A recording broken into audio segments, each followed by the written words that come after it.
Welcome everyone. This is episode 12 of the Transmaxxing podcast, and today's topic is facial feminization surgery. When it comes to FFS, there are two common approaches. One approach is to just make some subtle changes to the face, which is common with facial team, for example. And as you see at that photo in the medical channel, you don't really see much difference before and after, and it's debatable if they really look better after FFS. And I very much have to question the value prospect of paying a lot of money for basically no difference. But there are also some doctors who are willing to perform more radical FFS, as we see in the photo below. And there we actually see a very big difference before and after. And I think this actually made a difference between not passing to passing. And there are a lot of trans people where without radical FFS they will never be able to pass as a female. So why not turn this over to Jungle Bunny and ask her about her experience with facial feminization surgery. Okay, so I recently, maybe not a month ago, like a couple weeks ago, had FFS. My experience it's been a good one so far. Like, I definitely recommend it if you feel like you need it to pass or to feel more confident in yourself, honestly. It's a very hard procedure to go through, like, it's a lot of, pain, but, like, it's honestly worth it in the long term, as far as, like, your results go, you know? The biggest challenge you're probably gonna have if you have a FFS is swelling and just taking your time to recover, because once you rush to get the surgery done, you might not feel like it's the ideal results you wanted because you're still super swollen. Even now, after a couple weeks have passed, I still feel like I need to give it some more time, because once you have so much trauma done to your face at once, your face is swells up like a balloon basically. So it could be 6 months, 8 months, even a year till all the swelling fully goes down and shows your final result. So that's my main experience. Also, depending on what kind of surgeries you get combined, because FFS is not one procedure, it's a combination of procedures meant to feminize your appearance. So depending on what procedures you get done, whether it be jaw work or chin work, it's gonna definitely require you change your diet. So I heavily recommend planning that beforehand. A lot of people, surgeons, require you to be in a liquids only diet, which basically means broth or a soup with only broth in it. So you can't even drink soup or jello or anything. That's considered a soft a soft diet, not a liquid diet. So you are drinking Soylent or Huel or something like that, or an energy drink. Well, not energy drink, that's caffeine. Can you drink milk? Honestly, I'm pretty sure you can, but that's not gonna be that filling. You're still gonna be hungry after drinking milk, you know? Yeah, so milk can provide enough macros. People use milk as bodybuilders to replace their entire diet. I don't think it's such a great idea, but with supplementation of things like B vitamins and adding back minerals that aren't found in milk, like magnesium and iron, you could definitely get away with it. So mostly I recommend people to usually drink Soylent or protein shakes usually. So at least have some calories so you don't feel sick or ill. Because once you're really hungry, it's gonna be really hard for your body to heal if you don't have anything to fuel the recovery, you know?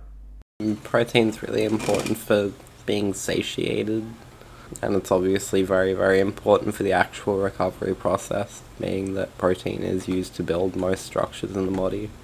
And that's usually for the first 2 weeks. You have to be in a liquid diet, and then after that you start a soft food diet for another 3 weeks, basically.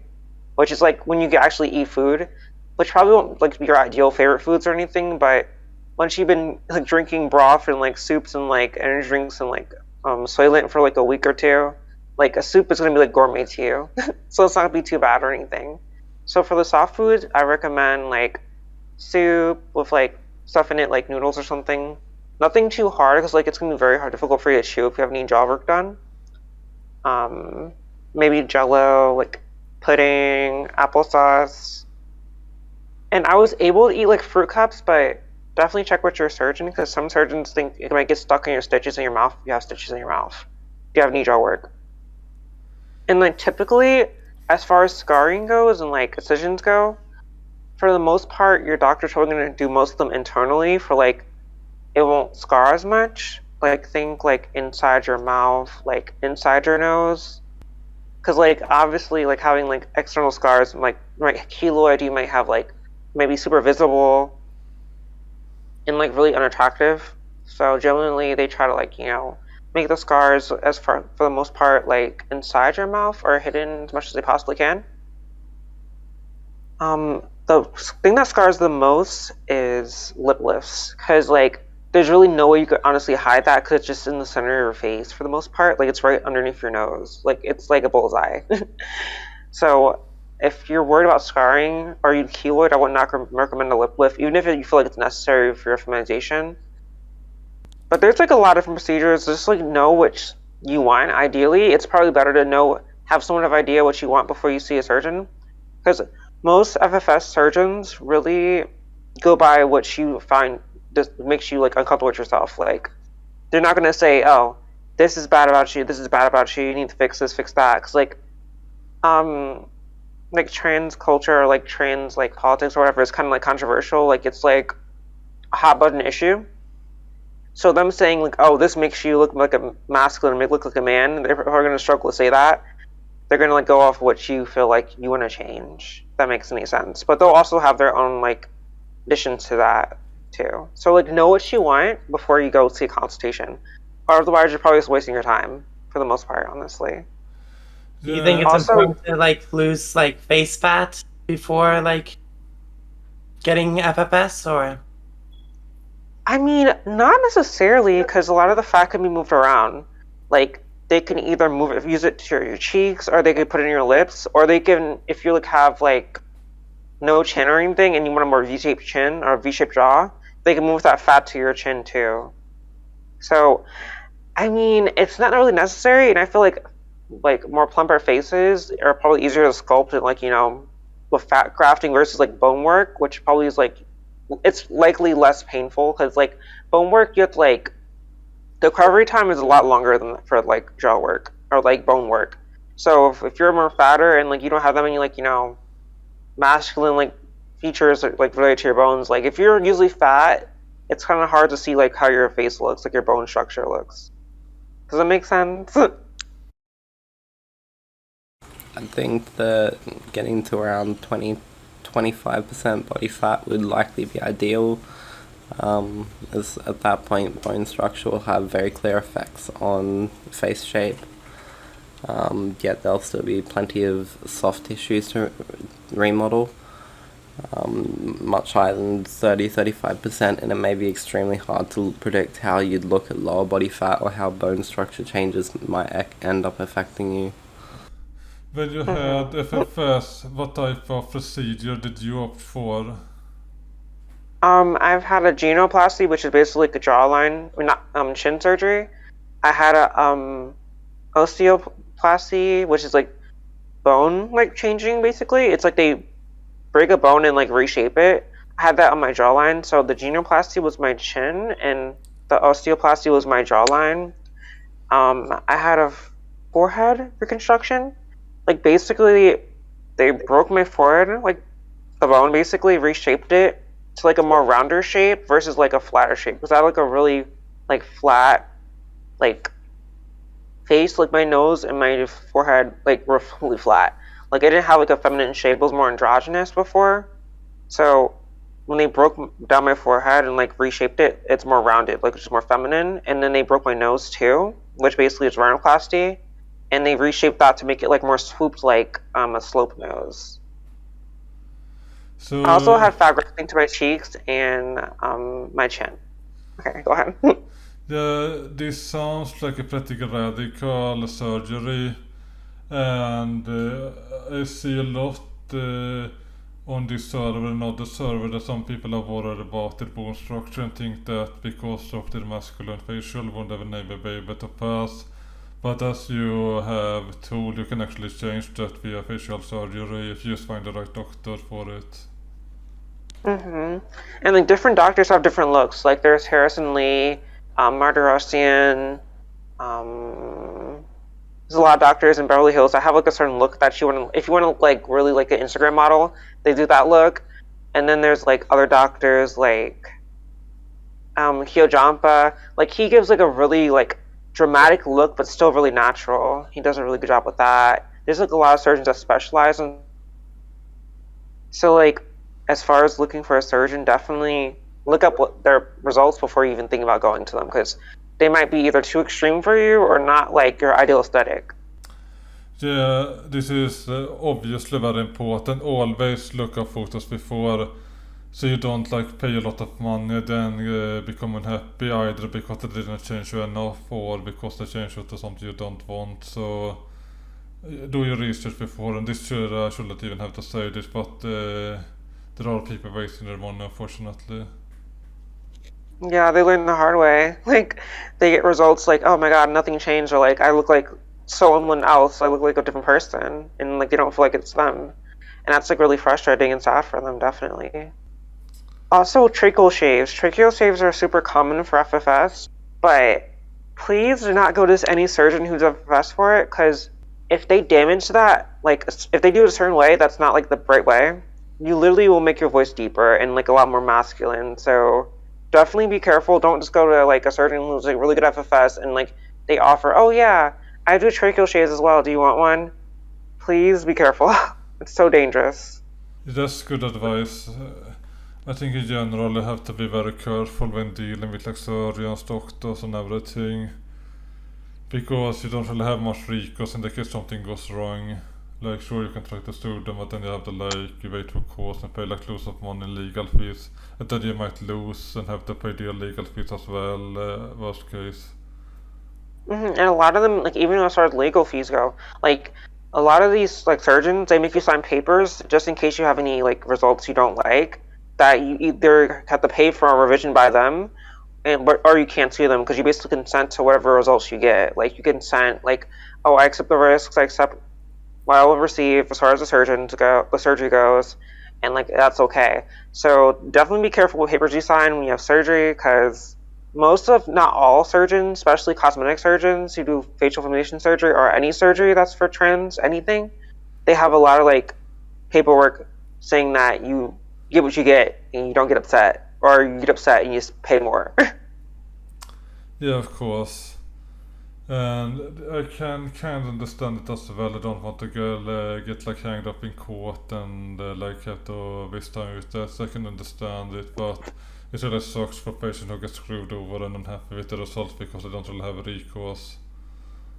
Yeah, it really sucks, but they definitely have to protect themselves, because there's some people that have like either BDD and like no matter what results you give them, they'll be upset with it and they'll try to sue you. So I think that's the main reason why they have that. Because there's this one girl I've seen in a group on Facebook, and her results are perfect. Like, I've even seen her in person before, and she looks fine. And she's just hopping from surgeon to surgeon and being told no, because like she wants her jaw reduced to the point where like it's not even a jaw anymore. So some people are just like impossible to please. So I understand the surgeon like protecting themselves for the most part. Yeah, it's always sad when people have this like body dysmorphia where like C-flåset aren't there, and often they pass just fine. And another thing you have to consider is that the goal isn't necessarily just to pass as a female. You want to pass as something you actually like, something that is, like, looks good, especially to you. Definitely. Val, do you have anything to add? Yeah. I think there's like a fine line when it comes to some of these things where it's like you should try to address the things that make you look masculine, but a lot of times you gotta also like learn to love yourself, because you can't change everything in your face sometimes, so you have And to like movements. Oh, make go do on. with like the most important features gone and make sure that it's what you want. Also, some things they change that might make you look more masculine. Like some people try to like get a V-shaped jaw when they have like rounder faces, and it honestly masculines their face versus like feminizing it. So some definitely listen to your doctor's like recommendations. So if they feel like, oh, you don't need this, or like you probably shouldn't get this, probably it's better off to listen to them. Like for me, my doctor was really against a lip lift. Like he said, oh, if you get this procedure, it's gonna look really, really strange. Cause like my facial features, it would just look like really, really fake. Obviously, like cosmetic. This is a good opportunity to note less is often more. Making a few intentional major changes like Jungle Bunny did is very much ideal, where she got three major changes done.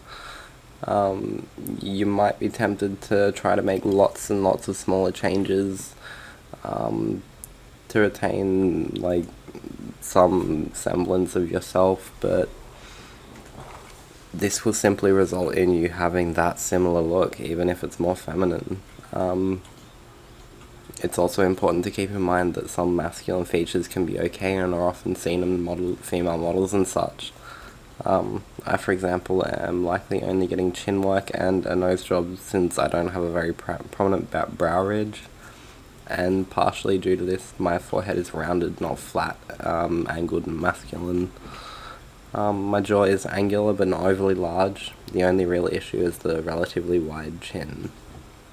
Like I got like a work done, obviously, and that wasn't really the look I was going for. Like when I saw him, so yeah, definitely listen to your doctor. Do you think or already know that you're going to have a nice improvement from FFS? Honestly, it was kind of like I had some features that I wanted to soften, and I kind of felt like it was kind of impossible to fuck it up. So I kind of like automatically assumed he'll do a good job, and I'm pleasantly like surprised like he did a good job. So yeah, I was before I even had the surgery done, I already knew I would look better. I don't know what else to add. Yeah, I think that this is the end, and I hope that if you're currently struggling with passing, that you don't give up on yourself, and one day you might be able to become a cute girl. Have a nice day, everyone.